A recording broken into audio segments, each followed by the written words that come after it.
Book title Heaven's Forsaken, The Agony of an Eternal Love. Written and copyright by A. Castor. Book 1, Scene 1, Awakening Exterior City Park, Day. The man awakens on a bench in the middle of a bustling city park. He is dressed in tattered clothes that hint at a time long past. Around him, people go about their business, paying him no heed. Man's Pove. The world is a blur of colors and sounds. Modern buildings, cars, and people in contemporary clothing overwhelm his senses. He touches the bench, the grass, and the tree beside him, trying to anchor himself. Man, where am I? He stands unsteady on his feet and begins to wander. The people around him give him curious glances, but quickly move on. He stumbles upon a fountain in the center of the park. The water's sparkle catches his eye, and he moves closer. Man looks at his reflection in the water. He sees a face that is both familiar and strange. His brow furrows as he struggles to recall anything about himself. A child runs by, laughing, chasing after a ball. The child accidentally bumps into the man, startling him. "Sorry, mister." The man watches the child run off, a small smile tugging at his lips. He takes a deep breath and tries to gather his thoughts. Man, to himself. Who? Who am I? Azazel, appearing as an ordinary-looking man, approaches from the other side of the fountain. He has a mischievous glint in his eye and a knowing smile. He casually sits on the edge of the fountain, observing the man with amusement. Azazel, lost, are we? The man turns sharply, his eyes narrowing at the stranger. Do I know you? Little chuckles, shaking his head. Azazel, not yet, but you will. I'm Azazel, and you, my friend, are in for quite a journey. The man looks at Azazel, suspicion mingling with curiosity. Man, Azazel. Why do I feel like I should know that name? Azazel stands and extends his hand. Come on. Let's get you up to speed. You have a lot to remember and even more to do. Hesitantly, the man takes Azazel's hand. As they walk together through the park, the man glances around, trying to piece together the fragments of his scattered mind. Where am I?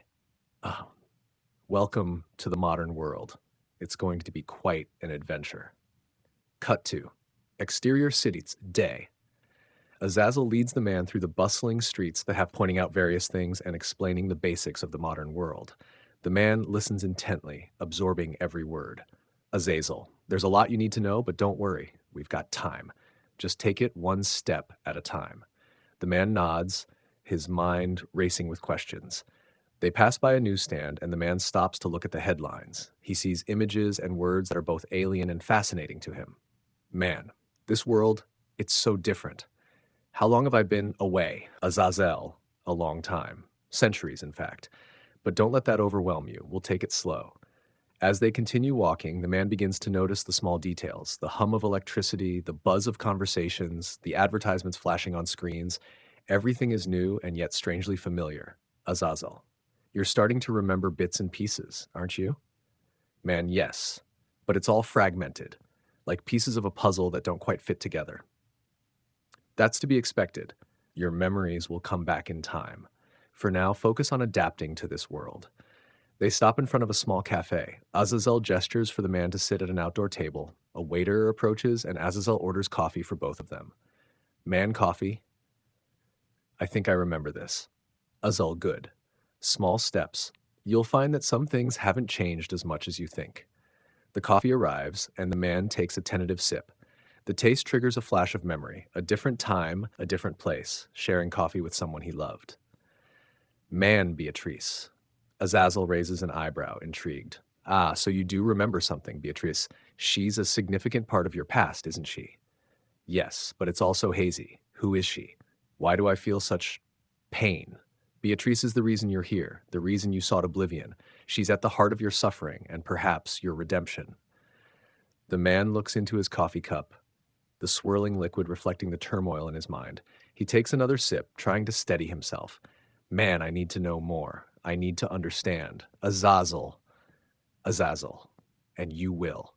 But first, you need to regain your strength. This world can be unforgiving to those who are unprepared. They sit in silence for a moment, the noise of the city surrounding them. The man's mind races with questions, but for now, he focuses on the simple act of drinking his coffee. Man, thank you, Azazel, for helping me. Azazel smiles, a hint of mischief in his eyes. Azazel, don't thank me yet. We've only just begun. Fade out.